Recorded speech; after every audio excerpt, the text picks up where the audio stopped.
Wyclef Jean, BKS1 Radio. Let's go. This is Essence Atkins, and this is BKS1 Radio. Hi, this is Melba Moore, and you're listening to BKS1 Radio. Yo, check it out. What's the deal? This the chef. Giving a big shout out to my peoples. Big KS, you already know what it is. Salute. What's up? It's your girl Monifa, and I'm hanging with BKS1 Radio. Hi, I'm Iyanla Van Zandt, and you're listening to BKS1 Radio. BKS Radio, baby. Hey, this is Jasmine Guy for BKS1 Radio. What's going on? This is Lamont Rooker, and this is BKS1 Radio.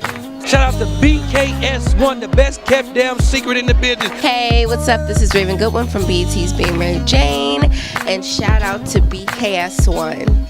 Hi, this is Leon. You're watching BKS1 Radio. BKS1. God bless y'all.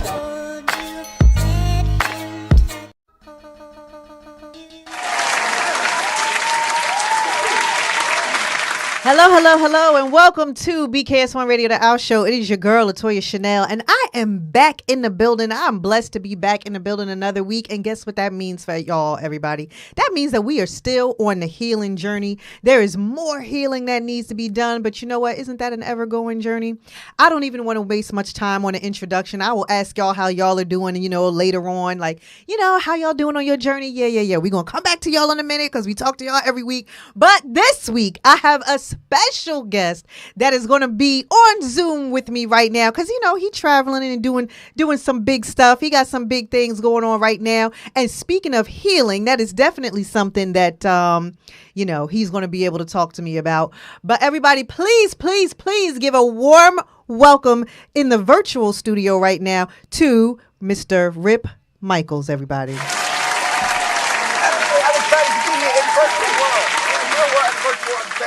Sorry I couldn't make it to the studio. First of all, a happy Women's Month. You are definitely one of the pioneers in the business of women, and you're doing it big, and I appreciate you having me on the show. Thank you so much. Thank you. Don't worry. Listen, there's going to be plenty of time left for me and you for you to get in the studio, and, we can do all of this in person and do whatever it is we need to do.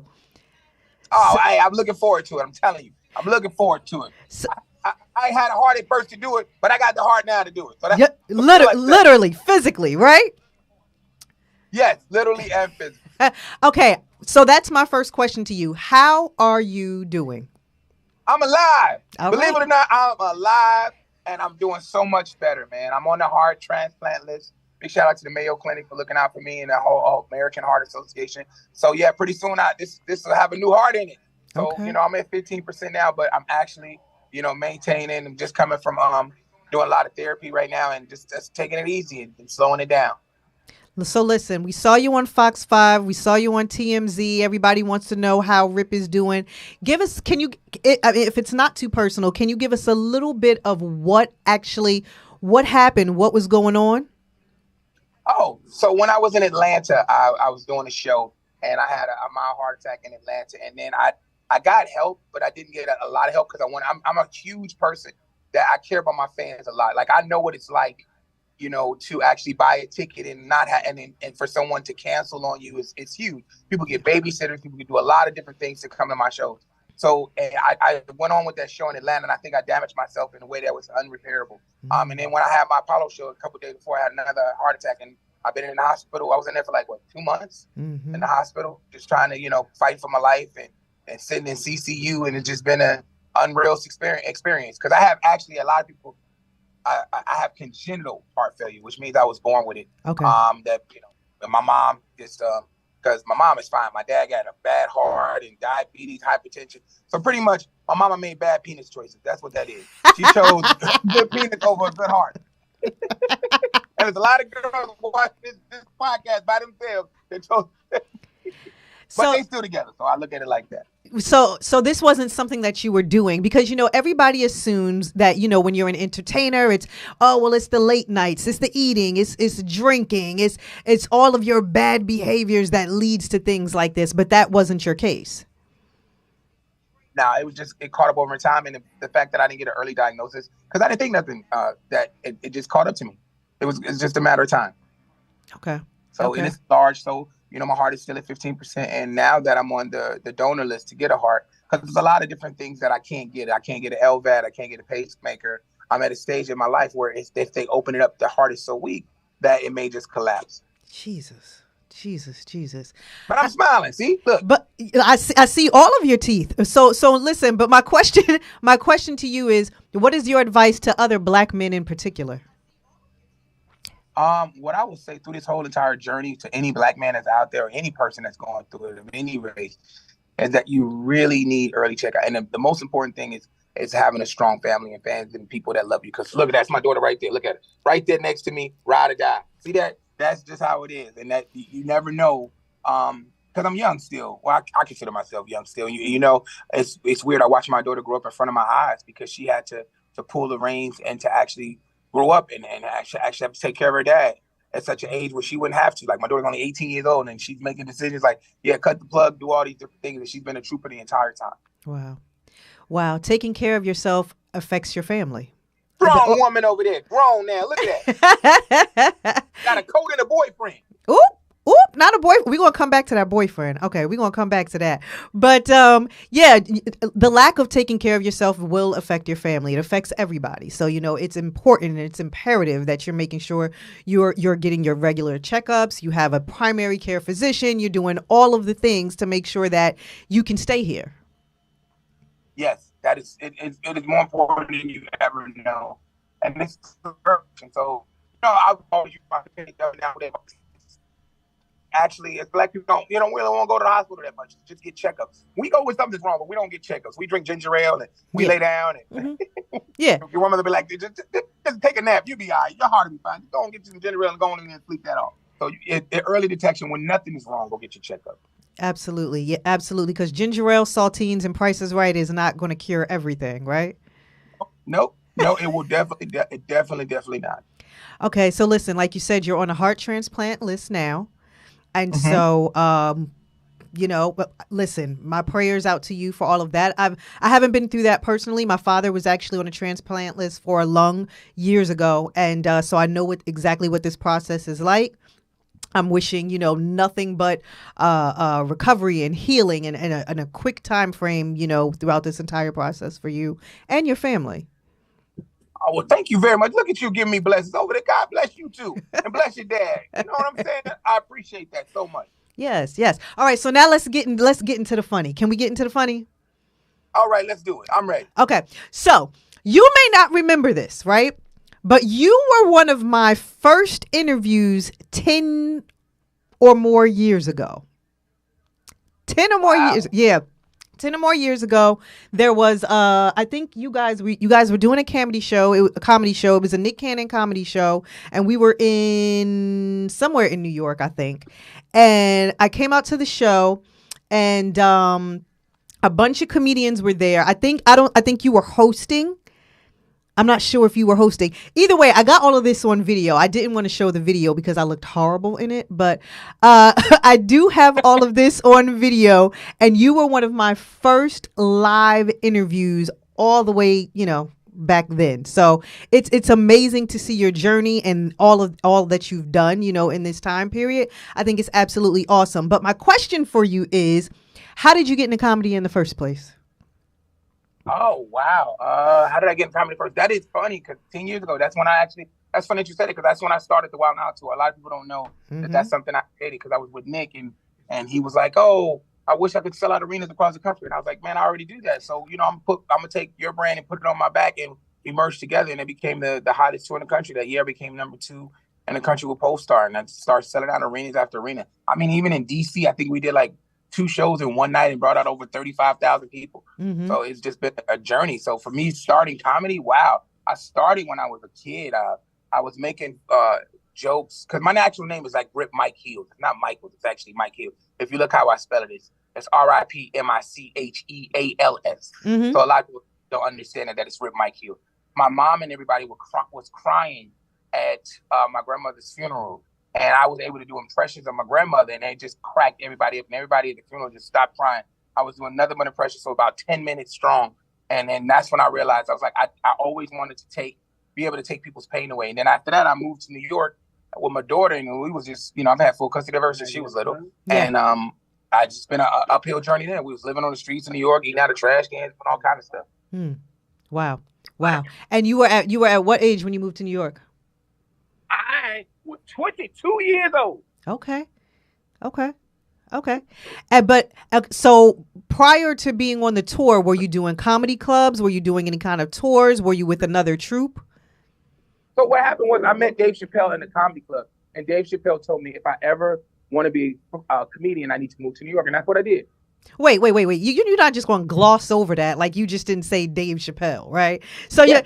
I was just at the club and Dave walked in. I call him, Davey, or you know what I mean? You just glossed over it like that wasn't like life-changing the Dave Chappelle.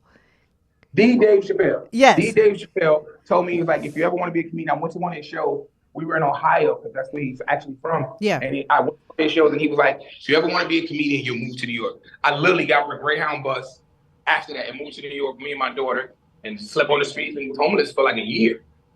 Wow. You didn't go back to Dave and be like, I did what you said. Now can you pay this rent? That's funny. There, right? You should have said, I took your advice, Dave. You know what I mean? I moved to New York to become a comedian now. Help me pay this rent because I got some children to look after here. Yeah, that's definitely what I should do. Sorry about the set change. I was just coming from rehab. I had to get home. So no, you're I didn't fine. want to miss nobody. So no, you're fine. You're fine. It's perfect. This is perfect. But okay, so Dave told you to move. You went from Ohio to New York, and then what happened when you got to New York? I was just homeless. I had never been here. I had no family here. I was just walking around like, okay, we're going to do this. Stop crying, sweetheart. My daughter was like 2 years old. And we was just going around, just sleeping in the train stations and stuff. So let me catch my breath. Go ahead. That's okay. Listen, so you have a story like the Will Smith movie where he was Jeff. What's the Will Smith movie where he was with his son in the train station? Yeah. Pursuit of Happiness. Yes, Pursuit of Happiness. So you have a Pursuit of Happiness story, basically. I guess, you know what, I don't consider a story. It's just my journey, It's just my journey. And I know a lot of entertainers say they were homeless, but I was like, when I say homeless, I was homeless. I'm talking about when you sleep in a park tent homeless, like you're going to take showers at the little shelters and stuff, that type homeless. So, and I did it for a year in the wintertime and cold and sleeping in the tent. And what I will say was one person that was so nice to me. I used to sleep outside of the Fit Institute, and this Haitian security guard was so nice to me. He would let me sleep there every day. He would wake me up before the students come. So he was the nicest person. Oh, it's time to go. You have to get up now. And he was so nice to me. I will never forget how nice. He would bring me like bananas and stuff like that. And he would tell me one day I would make it. Jesus. You know what? When's the book coming? It just, when you ask me these questions, it makes me think about my life. Because I mean, you don't see those things when you're going through it. You don't realize that it's, you just see yourself chasing your dream, and you don't think that it's going to be anything other than that. Yeah. Oh my gosh. So, okay. So you're in New York. You've been in New York a year. You've been homeless. You're a single father. You have your daughter. And at that time period, Dave Chappelle has told you to move to New York to become a comedian. You are following your dream at all costs, literally. By the grace of God, there are some people that are finding favor upon you. They're handing you bananas. They're being nice to you. And in the midst of all of this, you are searching out which comedy clubs that you need to go to?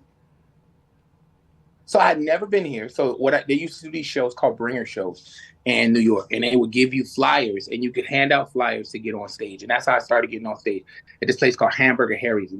And that's what I started doing. I started giving out flyers, and that's how I started getting on stage. And then that turned into things, because I was actually doing comedy when I was a kid. But then my mama stopped that whole thing because my daddy's girlfriend. That's right, my daddy's girlfriend was taking me to comedy. Yeah, I didn't know. Okay, in my defense as a kid, I didn't know that was my daddy's girlfriend. That was I called her.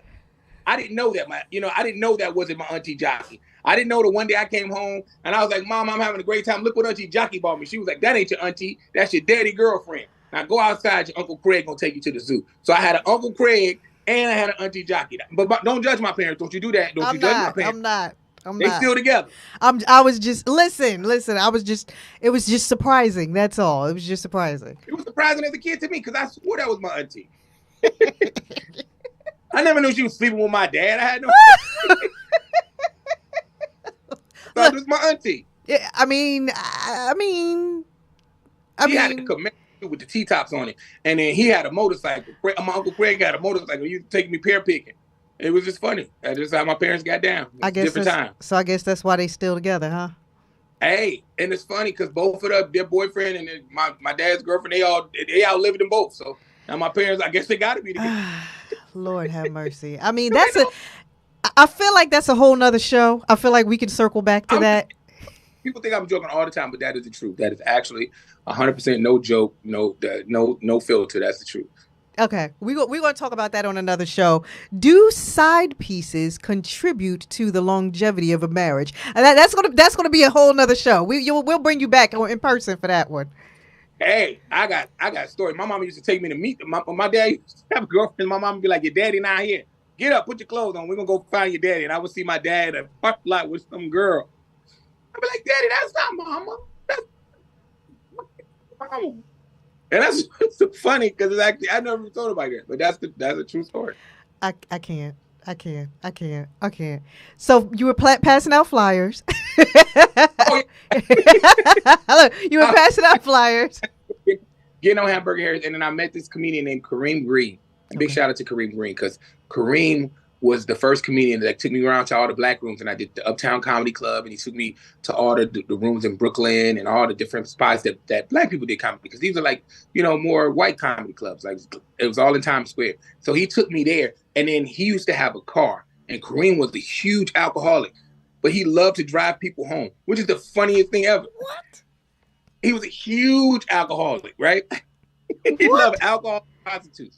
And Kareem was watching it. Wait, alcohol and prostitutes? Kareem loved liquor and prostitutes. He loved this thing called 99 bananas. So he would take these low 99 bananas that you get because he's from Queensbridge. And he would take me and be like, one day he was so drunk, he was like, "Look, I'm going to take you home. Where do you live at?" And I ain't know nothing about New York. I was like, "I live on 56 in Park." He's like, "How do you afford to live over here?" I didn't know it was super expensive. And I was like, "Drop me off." And he's like, "Where? I want to see you go in the building." So I was like, "All right, man, you caught me. I don't live here. I live outside on the streets." And then Kareem actually was the first place that gave me the first place I ever stayed in was I slept under his weight bench in Queensbridge Projects. That was the first time. That was the first residence I had in New York. Sleeping under a weight bench. I think he was charging me like $50 a week to sleep under his weight bench in his living room. And that was my first place in Queensbridge, where Nas is from. I'm gonna ask you again. You either need to do a book, or a series, or a something. There needs to be a series. This needs to be on Netflix. It needs to be episodic. It needs to be like we need this story. We need this story. And the funniest part of the story is I think Kareem would forget sometimes that I was there, and he would drink his 99 bananas and have sex with the prostitutes on the weight bench. I'm just not. I'm not. I can't do this. Are you? His name is Kareem Green. A big shout out to Kareem. That was the first guy to ever give me a place to stay. Yeah. So that got you a place to stay. And so when was the first time you stepped on stage? I've been on stage the whole time. Like I've been doing comedy since I was like 15. So I've been doing comedy throughout New York. So I was always ready. But I didn't know the temperament in New York. That's when I learned that there's different. Y'all got black people and y'all got regular black people and y'all got Caribbean black people. So I thought everybody was just the same. I didn't know till one day I was like, Lord have mercy. I didn't know. You didn't know you was offending people. I didn't know because I didn't know there was so many different ethnicities here. Like New York has, you'll look in the audience, you'll be like, "Oh, these are just regular black people." And they'll be like, "No, they're from Caribbean." You'll hear Haitian, you'll hear Jamaican, you'll hear Jamaican, you'll hear a Guyanese person. And you'll be it's all these different melting pots of people. Right. And I learned so much about the culture. Yeah. Okay. So how long was it from that time period going around to the clubs until you finally got on the tour with Nick Cannon? Oh, so I was actually, a lot of people don't know, I was on MTV. I was so skinny at one point because I came here and I was so skinny at one point. I was the same size as Ja Rule. So I was on a show called Wannabes. That was my first television show. Christina Milian used to host it. Okay. And I did so good and I was so funny they made me the warm-up person for that. And Christina and Troy Byer put me in that movie, Love Don't Cost a Thing. Yeah. Yes, yes, that's right. That is right. Okay. I was in that movie, Love Don't Cost a Thing, and that's when me and Nick got really cool on the set. And I didn't do Wild 'N Out right then and there when he came up with it when the first thing, because I had a daughter and I couldn't move to LA because it was just a pilot. So big shout out to Christina too for my first ever television appearance and put my first movie. That was her. She put me in that. And then after that, I couldn't do it when they first did it, and Spanky and them, and it was like, you should come out. But when they came to New York, it's funny how it comes full circle, because when it came to New York and Nick had married Mariah, they brought it here because that's where he was living. And when they did the reboot, that's how I was able to get on it. Yeah, I was able to get. It was funny because I was the warm-up person again, and my warm-up from just cracking the crowds up, it would be so strong on me doing stand-up comedy before the show that the directors would start taking the cameras and turning them around and filming the audience of me doing stand-up and using it throughout the television show. Wow. And so getting on the show, and I spoke to Nick, and he's like, I got you. Yeah. That's what, I got fired on my first day. Wait, what? Oh yeah, I got fired. So when I was on Wild 'N Out, the very first episode I did, I don't know if you ever looked it up, I threw powder on everybody. Right? I did the the powder, and I blew it on like Timothy Delgado face, and it got over everybody. And Chico and Carlos, everybody was just standing there, and the producers were so mad because no one had ever done slapstick or pranks on the show, and I was the first person to ever do anything. And then later on, they would do Pie Die and a whole bunch of other things, and it changed it up a lot. But yeah, when I did that, the producers pulled me in the things like, you can't be assaulting people. And I was like, that's assault. Okay. I didn't know that's not assault. It's a joke. And then Nick came in there, and Nick was like, Rip, when you blew the powder on them, it was so funny. It was hilarious. And that's great TV. And it just blew up so big. And it was like one of the most watched clips on Wild 'N Out. So I kept my job. He's like, listen, man, you run a real thin line, man. As long as you ride it, he's like, you live or die by your jokes. And I think that's what it's really about, like making sure that, you do what's funny and true to you. And it's been phenomenal ever since. Yeah. It truly has. Like I said, I remember 10 years ago, I remember being backstage, and I remember interviewing you, and Shantae Wayans was there. Shantae Wayans was there. Iman Hudson was there.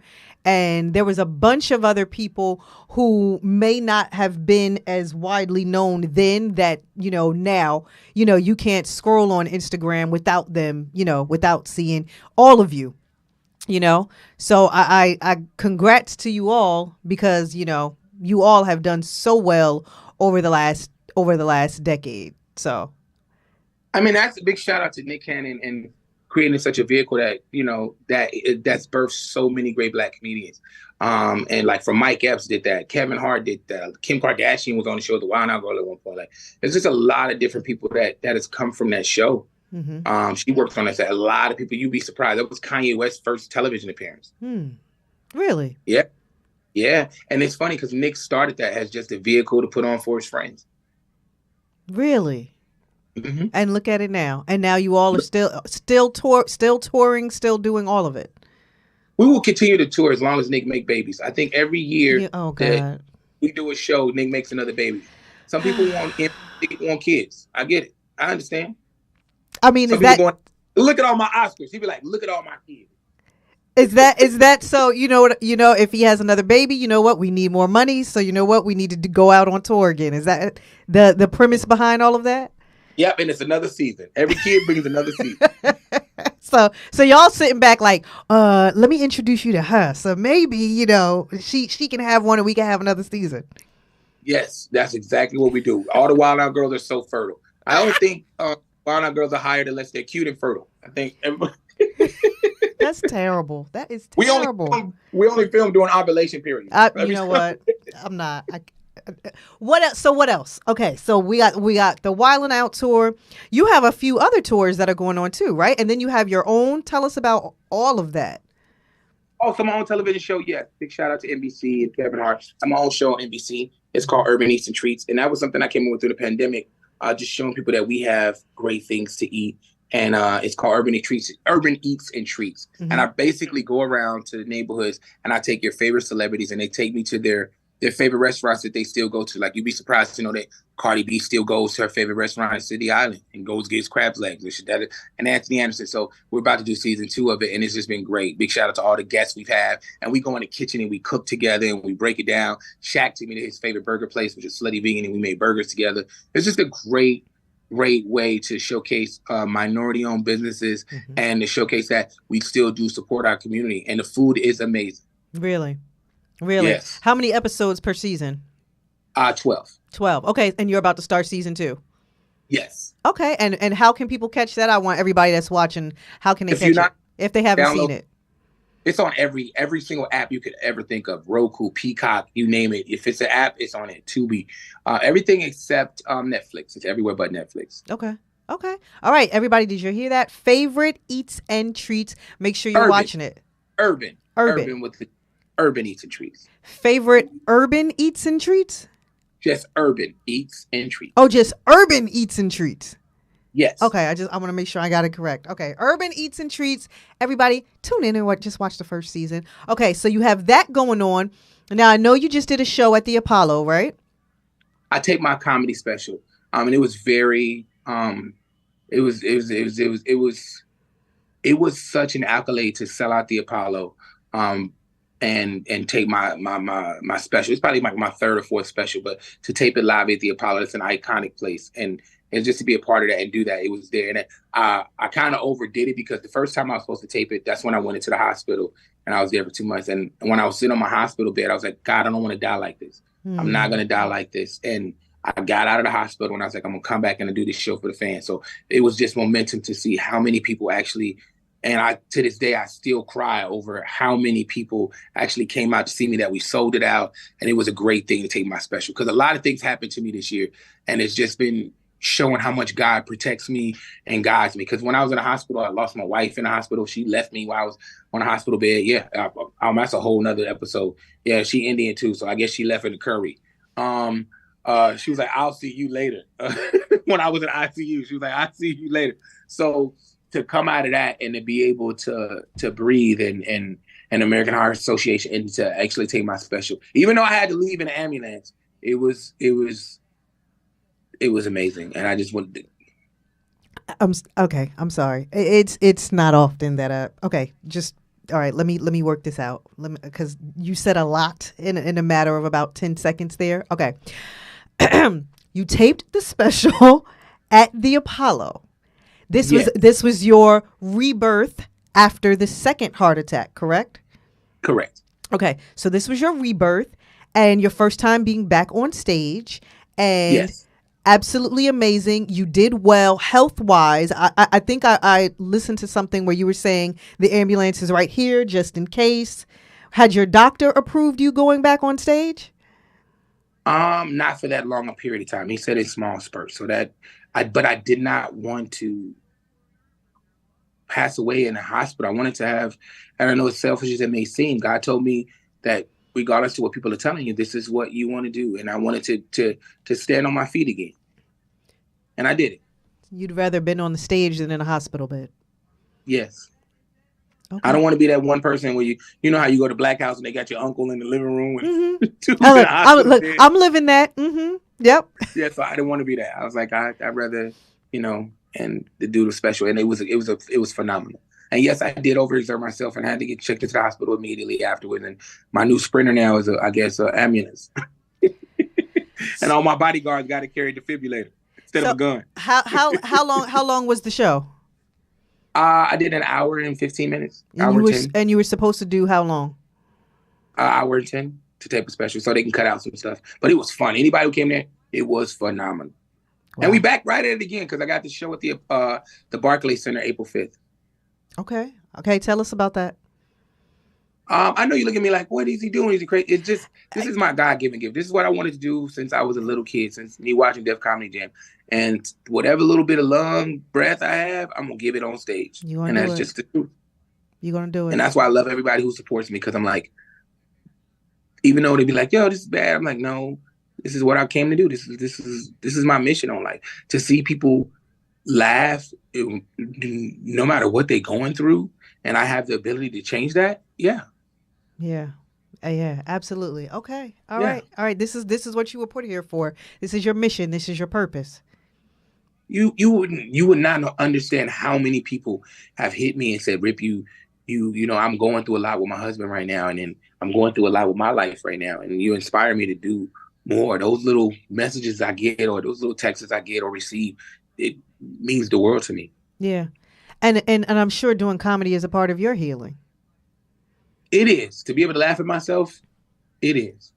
Because when life throw punches, I throw jokes right back at it. Yeah, yeah. To be able to, continue on doing what you love to do at this particular time, I'm sure, instead of laying in a hospital bed, you know what I mean? I'm sure that's also a part of your healing too.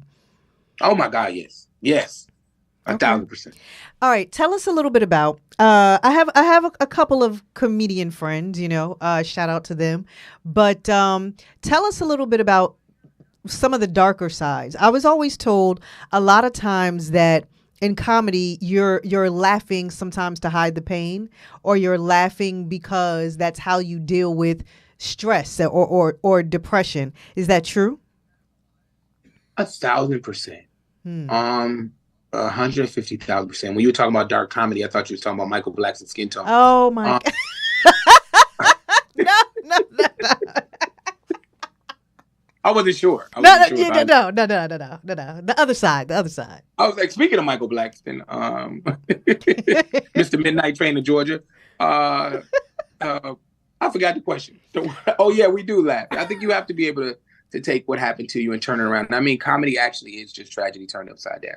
Yeah. So when you're able to laugh at what you've been through or what you're going through, it takes the power away from whatever is oppressing you. So give me the writing process. Give me your joke writing process. How does that work? It's funny because I've written for so many people. I don't think a lot of people realize how many actual comedians I've written, how many specials I've written. I was the head writer at the Nick Cannon show, and I wrote on Wendy Williams show. I've written a lot. I wrote for Anthony Anderson, just a lot of different people. And I think that, writing is such a key point of comedy, to be able to write for anybody and hear voices. So it depends on what I'm doing, depends on who I'm writing for, and what projects. But for me, I literally just try to think as far left as humanly possible and try to make it funny. And then most of my life is funny. Like, that really happened with my wife leaving me. That's really funny when you think about it, because it's through death do we part, right? And I guess she just a go-getter. She don't procrastinate. But she's really, really gone? Like that's really, really true life story? I think people I'm making jokes, but that's the truth. That's like my auntie, my wife leaving me. These are all not funny things to hear out loud, but these are things that happen. Yeah, they happen. I mean, I definitely got some stories myself. I'm not a comedian, but I'm sure I could throw some razzle dazzle on it and tell some stories. But for you though, okay, so one of my friends is a director for one of those shows on Channel 2. And when he was married at the time, he used to say, he used to tell his wife would come in and he'd be staring out the window. And she'd be like, well, you didn't work all day. And he'd be like, I'm a creative. I'm working now. That's the process. The way I come up with, these storylines that you see on Chicago this or Blue What Bloods that or whatever is because I'm sitting here and I'm thinking up stories and scenarios and all of that, comes on paper. And then, we all see it and we're all entertained by it. For you with your jokes, not only just your life story, but jokes outside of your life story, are you just like right now, you're sitting in a chair and you're just saying, what would be funny? Or like, how does it come to you? Well, now, if you watch my comedy, because of what I'm going through, I literally have been recently over the last couple of years taking my life and putting it more into my jokes. Because I'm the king of the crowd work and king of just coming up with funny, silly stuff. But like, I literally been, because I'm in a place now, like I'm literally on a heart transplant list, waiting for heart. Someone has to die for me to get better. And that's just a weird place to be in. Like now, every time I see a car accident, I slow down and I go, oh my God, is that my blessing? Is that for me? Did I just get a Christmas gift? Like when I hear gunshots, I'm like, oh God, is that for me? Is that my gift? Did somebody just bless me? When I see people shooting, I'll be like, please don't shoot him in the heart. Shoot him in the chest. Shoot him in the arm. Don't shoot his heart. We need that.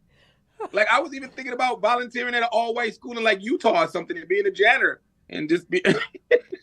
When little white kids get fed up, I'll be like, "Hey Timmy, I wouldn't take that if I was you. I'd go in there and get a gun and stand on business. Don't shoot him in the chest."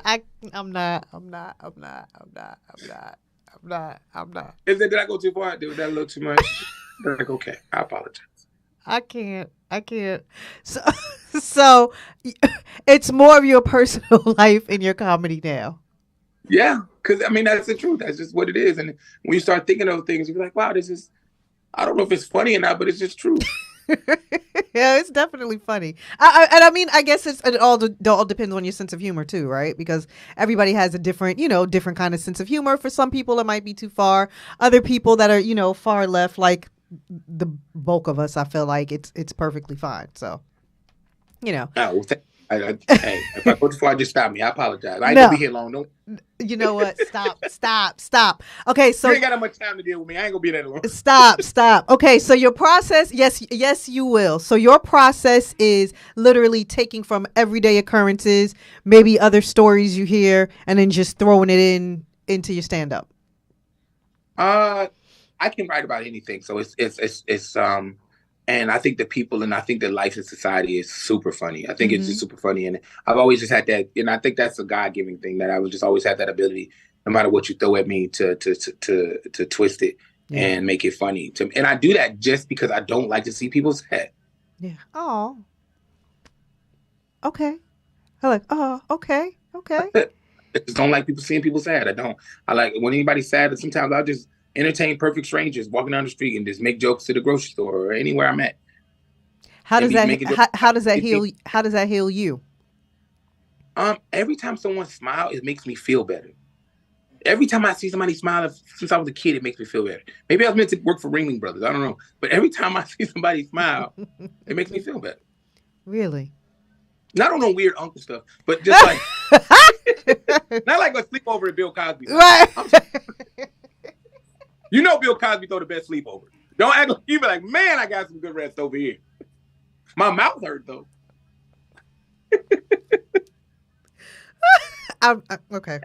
Okay. We learned a lot. All I'm saying, we know not to go to sleep over. Over the past few years, we've learned a lot about a lot of people, but that's a whole. We know not to go to Diddy parties. We know to stay away. Hey! Don't go to a Diddy party. Don't take anything from Bill. I mean, right. Throw Robert in there too. You know what I mean? Like, who knew that when Puffy man, we ain't going nowhere. He meant that shit.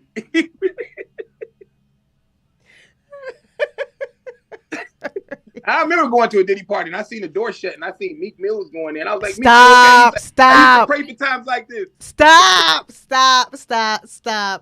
I'm joking. I can't. Okay. All right. Listen. So is there a difference between like writing for a series and stand up? Because you'll see a lot of comedians that are saying, I wrote for this show or I wrote for, whatever sketch, but actually getting back on stage and doing stand up for yourself. Is there a difference between the two? 1,000%. A live crowd is so different from television.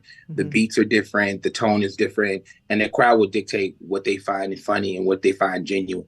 TV is more like writing for different beats and more LPMs, more laughs per minute in different segments. And you use different devices when you're writing for television because you have a lot of different things. Television writing, doing comedy is all about the sponsorships. So it depends on what sponsors you have behind it. And dictates what type of jokes you'll write for a television show. And then stand up, like it's based off the energy of the audience. Stand up for me is based on the energy. The audience will always dictate what's funny, and I'm a huge person that loves to see the audience laugh. I'm not a person that likes to hear myself talk, so I'm a big difference between comedians. Some people just preach at you and want to get out whatever they have to say, and they don't care if you laugh or not. If it's not funny to you, they just want to say what they want to say. Me, I want everybody to have a good time. What do you do if no one's laughing? Oh, that we're gonna laugh. I will come in each seat and tickle you. I will follow you home. I will get in the back seat. I will get an Uber pool and make you laugh. You ain't leaving without laughing. I refuse. And that's what we're doing at the April Fool's Comedy Jam. And that's something I started. This is the 12th year of me doing it. And that was me just taking my friends and saying, hey, let's do let's do comedy. And it's been hugely successful. 16, 17,000 people every year at the Barclays Center and all across the country. Same thing I did with the Fall Back in Love tour. That's another brand I own and I do. And that was me taking all my friends, especially like all my friends like Trey Songz and all these guys. And when I was touring with these guys, I want to let you know, none of these people were cool at the time. Trey Songz had a different court case out every week. And I will say Trey Songz is my friend, and I will say one thing. A lot of people have alleged things about Trey Songz, but I will tell you this, a lot of people don't know. Trey Songz is actually deaf in his left ear, so a lot of people don't know that. So I don't know if he even heard the girl tell him no. Depending on what time. No, too far? You know what? It's Oh, my God. Okay. It's an Uber waiting for me and Tory Lanez. We're outside. Okay. Okay. We're gonna pick up our candy on the way. Okay. Pick up. What about the other friends? Who are the other friends that are going to be on the tour on April 5th? Oh my God! The April 5th or the Fall Back in Love, because they're both going out at wait, the same time. wait. You have two? April 5th is Barclays, and then Fall Back in Love is when? Oh, my fault. Fall Back in Love. We're back in Detroit. We got Detroit. We got Vegas. We got Atlantic City. We got 6 more cities that we're doing that before I got sick that we were supposed to do. So I'm going back to all those cities. They'll be back on sale soon, and it's going to be crazy. The lineup is even crazier than before. Before it had who was on it? Monica and Trey Songz and Mario and Jacquees and August Alsina. Now we got Brandy Attitude. We got Bryson Tiller. We got. It just gets more. What's her name? Kelly Price. It just gets so it's merged with comedy and music. That's what the Fall Back in Love is. So every time you see a musical artist, there's a comedian in between. So instead of that long dragging time when you got between acts where a radio or somebody personality comes out and just say, y'all ready for the next one, or you go get drinks. No, it's just a straight comedian. So you'll see Monica go up and then I'll do comedy. And you'll see Trey Songz go up and then DC Young Fly go up and do comedy. So it's just been a great, phenomenal nonstop tour. Okay, now my 9 to 5 is kicking in, right? Because you know that's what I do for a living. So now my 9 to 5 is kicking in. How long of a show is that with all of those artists on? Because they're doing like what, one song? No, so it's the actual show that has a 2-hour and 15-minute runtime. Really? So it just doesn't stop. So I think a lot of people, even with my April Fools, if you look at my April Fools, it got me on it, Tracy Morgan, D.L. Hughley, Bruce, London from Power. It's got Shantae Wayans on it. It's got Lonnie Love. It's about 12 comedians. Yeah. And 2 musical acts. So what it is that you don't realize how much time you lose normal in a concert. And that's something the person that always been on the other side of it was like, I'm sitting here waiting for them to put the band stuff together. Mm-hmm. I'm sitting here 20 minutes just wasting time for someone to come. And mine just keeps moving. Mm-hmm. So if you go to the bathroom, you probably miss 2 people. So what we do is it just continually moves. It's 2 hours and 15 minutes of nonstop fun. You won't stop laughing until the moment you sit down. Because the moment at the Barclays Center, I'll go up and start the show off. And I'll do like 10, 15 minutes of just straight comedy. Yeah. Come in the crowd, messing with people. And then right after that, I'll be like, make some noise for Lil' Kim. And Lil' Kim will go up and she'll do all of her hits. She'll do like 15, 20 minutes, nothing but the bangers. Yeah. Yeah. And then right after that, I'll bring on Linnell. And Linnell go right up after that and do 15 minutes. So it's perfectly timed where you get the best performance from everyone. Yeah, we just had Lunel. We literally just had Lunel for Valentine's Day. So okay. That was cool. All right. You mentioned you'll go out in the audience, you'll do all kinds of things. When did you start snatching wigs? When women started wearing cheap ones. Give me this damn thing. How do you know ahead of time when someone has on a wig versus like how tell me about that, please. We all know. Let's be clear. We do. Know. There's always a screen door. We all know. First of all, them lace fronts or front lace or whatever you call it.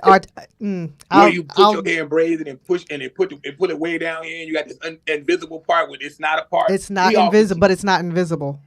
And I don't know. It's become like the New York Yankee hat. Women wear wigs like Yankee hats. This is when they get dressed like, all right, I'm ready to go.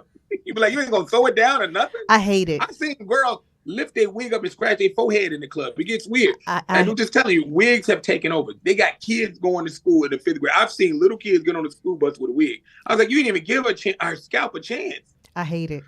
And these lashes are getting out of control too. They're just ridiculous. You can't even find the right man because you can't see him. Well, no, wait, because I got lashes too now. I got lashes too. Come on, you can't tell me these lashes don't be super long. I'm not talking about the ones that look cute and sexy. I'm talking about the ones that be longer than fingertips. We look like two caterpillars on your face. It just, I started doing that because like literally this girl's wig was horrible, and it just been a phenomenon. I've always tried to think outside the box. I love going into the crowd. I love interacting. I like people to be a part of my show. That's just something I think that it creates memories that, last a long time. How mad are they when you snatch their wigs, run off, and then do they catch up to you? What happens when they catch up to you? What is that like? When they catch up to me, I apologize. I give them their wig back, and I make them come backstage, and I apologize to them, and they get to come backstage. They get to meet all the cast. They get VIP treatment for the rest of the night. They get drinks. They get to come, and they're like, oh, wow, look at the experience that I got. So I always do that. So you might want to get your wig snatched at one of your shows. Yes, that means you get to come back, chill with everybody. Why are we not using that as a marketing ploy? I mean, I feel like you need a couple reels that say, come to my show, get your wig snatched, and have a good time. There you go. That's what it is. I'm going to start doing. I never thought of that. Hello? Right here, Rip. Right here. You need to be my manager. I never thought of that. Listen. I told you I'm working in entertainment. My 9 to 5 is marketing. So you know what I mean. We need some wig snatching reels so that people can have fun, change their lives. You know what I mean? Look at that, one wig at a time.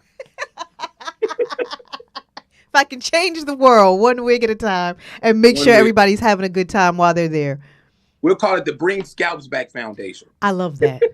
I absolutely love that. Have you ever tried to snatch one and it didn't go the way you thought it would?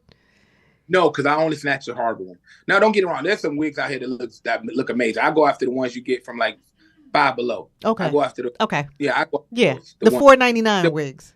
You know what I'm talking about? The straight 100% human, synthetic human cat hair wigs. That's the one that. Human cats. Yeah, human cat. The human cats. Okay. All right. Human cat hairs. All right, listen. I'm like with you. Your wig look like a collection of like white woman's leggings because they got all the dog hair. I can't do it That anymore. go too far. All right. I can't do it anymore. I know I'm going straight to hell. That was the car beeping at me. That was Bill Cosby. They waiting on me. I can't. Listen. We are coming to the end of the interview. I can't laugh anymore tonight. You have a show. I think I'm going to show up. I think I'm going to come out to the Barclays. That's April 5th. April 5th, Barclays Center. It's going to be absolutely crazy. Fall Back in Love. It's back out. So you don't want to miss that. And plus, I've opened up my own Black comedy club in Long Island. Oh. It's called Stars. It starts the weekend after the Barclays Center show. So come to that. I just felt like we don't get showcased enough. So wait, stop, slow down. You keep throwing stuff at me, and then we just like glaze over it. No, slow down and tell me you opened your own comedy club. Yes, it's called Stars in Long Island in Baldwin. Our first opening week is the week after the Barclays Center, so that'll be the 12th and the 13th. So each and every week you'll be able to go to Long Island and see great comedians. Because I got to kind of, Long Island and Queens, they really helped me down a lot because I used to host BBQs. I used to host Taboo sometimes, and I definitely done so much in those areas if you're from New York. So I'm bringing that comedy back because when I came to New York, they had it on tilt. So I feel like it's the only thing I should do is leave that like it used to be when I was doing comedy in those streets. So I opened my own comedy club. It's a nice little 250 seater, and we're gonna put on the best shows that you can possibly think of. And is that the grand opening weekend, the April 12th and 13th? Yes, it is. Listen. So trust me, all my friends there, if they in town, they all coming through. It's gonna be a phenomenon to see. I love that. And the food is fantastic, by the way. So I just want to say that my food is fantastic. So you're gonna have a great meal. We're gonna do more than comedy too. We're gonna showcase a lot of artists because I have musical friends too. So you'll come and you may see Mario do a whole weekend and do 2 shows on a Friday, 2 shows on a Saturday. So just showcasing. That's why it's called Stars, because I'm bringing every single person that I've ever known and making them showcase and show their talents and making people have a great time. I love that. I absolutely love that. And congratulations to you for doing that. Clearly I didn't know that, you had that going on, but see, now I'm going to have to come to that too. All right. So April 5th, Barclays, right? April 5th, right after that, the grand opening Stars, April 12th to the 13th. And then right after that, it's the Fall Back in Love tour in full effect at Detroit, Little Caesars Arena, and at the McEnell V Center in Las Vegas, and Atlantic City at Boardwalk. So yeah, we on it. I'm just going, as long as I got breath in my lungs, I'm gonna try to continue to entertain people, to continue to take my gift. And because every time somebody laugh, understand you bless me. It's a blessing for me when you smile. So I'm gonna try to provide as many as I can. Yeah. And when do you start recording the series again? That starts in June. Okay. And then look out for my special, because it should be coming out. I don't know the air date yet, but you'll definitely see my special that we just the live special at the Apollo is coming out. I don't have the release date yet, but yeah, they're cutting it up, and it's some funny stuff. And it's going to be on what? It should be on Netflix. I think the deal was with Netflix, so you'll see it on Netflix. Okay. All right. Listen, I mean, you got. I'm trying to best with my memory, so my memory is a little shot. See, I gotta take all my little medicine. This one, you know, your medicine. See, look how many pills is in this stuff. You see this? I take 6. That's one medication though. How many times a day you gotta take that? Once, twice? I got 17 medications down in front of me. Oh, okay. All right. Well, that's serious. But you know what? We can keep going. We got them all. Listen, like I told you, I've been there. So I mean, it's just preparing your body for the whole transplant and everything. I've been there, lived that. So you'll be fine. You'll be fine. Yeah, I do. A lot of people are worried about me. I let you know I do have an at-home nurse. I do go to physical therapy. My doctors come here. I make the appointments when I can. So I'm actually being taken care of very well. So big shout out to all my doctors, all the nurses, all the people in rehab, and my family for taking care of me, and my fans for taking care of me. Because sometimes I be depressed and y'all send me little DMs and my messages and say, keep in there, your comment on something. It really matters a lot. And I want to thank even you for having me on the show. Like, it's just, you have no idea how much an inspiration that is to wake up every morning and see something like that, how much it gives you more strength. So I thank you, and I thank all of your fans. Thank you. Yeah, definitely. Thank you. I mean, we had you on once before. Again, it was right after that first interview, like 10 years ago. I think that's when we were discussing, I think it was Clash It at the time. Oh, yeah, I remember that. Yeah, I remember that. We had you on. We had a whole Clash It discussion, and we were trying to figure out what to do with your daughter's hair at the time. I remember that. So that was years ago. That was years and years ago now. But again, in that time period, you have completely flourished your career, everything you've done. So proud of you. It's been so great. Definitely going to come and check you out now that I know that you'll be at the Barclays and then your own comedy club. You're that's still about, what, 2 hours away from me. But, I'm coming, drive up there one night. Where you at? I'm in Jersey. I'm in Central Jersey. Okay, it's only like an hour because you come across the Gothams and right onto the belt. And it's not deep in Long Island, so you're right there. It's right outside of Queens. It's like exit 20 off the Southern But State. it's in Baldwin, right? Yeah. I drove to Baldwin for a baby shower, and it took me like 2 days to get there. That's hilarious. I'm just saying, it took me 2 days to get there to Baldwin. But I'm coming though. I'm definitely coming. Well, we're gonna put some oil in your car and fix your transmission so you can get there quicker. Please do. That's the first. See, please do. Look, I'm not afraid to ask. You didn't ask Dave Chappelle, but I'm gonna say to you, I'm gonna be like, Rip, I need some gas money. You need to pay these tolls, and then I'm coming across the bridge. I got you. All right. Okay. Well, it's been great.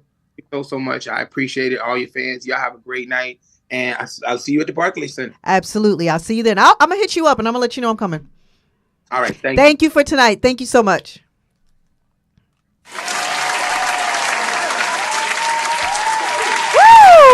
All right, listen, we just had an hour-long interview with Rip Micheals, which he says it's pronounced Rip Micheal, I think he said Micheals.